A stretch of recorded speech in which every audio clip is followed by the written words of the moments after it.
Hi mga beshi, for today's video gagahali ulit kami nila mami sa Camp John Hay. Dito lang to sa Baguio City. Maganda dito guys, lalo na pag nature lover ka.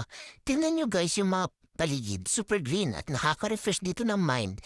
Lalo-lalo na kung gulong-gulo ka na sa life mo. Before mo masyal, of course kain daw muna kami.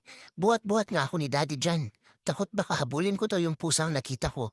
Sayang nga nakikipaglaro lang sana ako sa pusa. Di ko naman siya sasaktan. Nandito nga pala kami sa may volante. Wala daw chimkin. Sabi ni mami, kulang yata budget nila mami kaya di ako binilhan.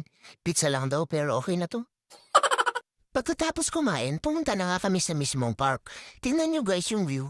Perfect to sa mga nagpipiknik. Magse-celebrate ka nun. Pwede rin magmuni-muni dito, lalo na kung broken-hearted ka. Wawa, hindi crush-back na ang crush niya. Pero guys, promise, ang ganda dito with the malamig at nakaka-refresh na hangin pa. Ini-enjoy ko na nga lang maglalakad dyan. Pampasexy na rin. At ninanamnam ko ang simoy ng hangin. Joke lang. Nag-aamoy-amoy ako kung saan ako pwede jumebs. Gusto ko nang magpoop. Flex ko nga lang pala tong damit ko. Adidas yan, mare. Ay, adidog pala, ha?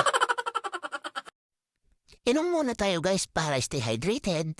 Nakakapagod din pala maglakad-lakad kaya nagpahinga na muna kami dito. Naabutan na nga pala kami dito ng hapon. Swerte mo kung may sunset. At mas lalong malamig ngayong oras dito, yung paggabi na. Nagmumuni-muni nga ako dyan mga beshi. Iniisip ko kung kumusta na kaya siya. Kumain na kaya siya.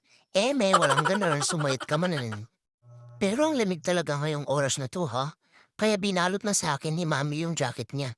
Naiinitan daw kasi siya. Ay, ang kapal ng taba niya, kaya init na init. That's all for today guys. Bye-bye!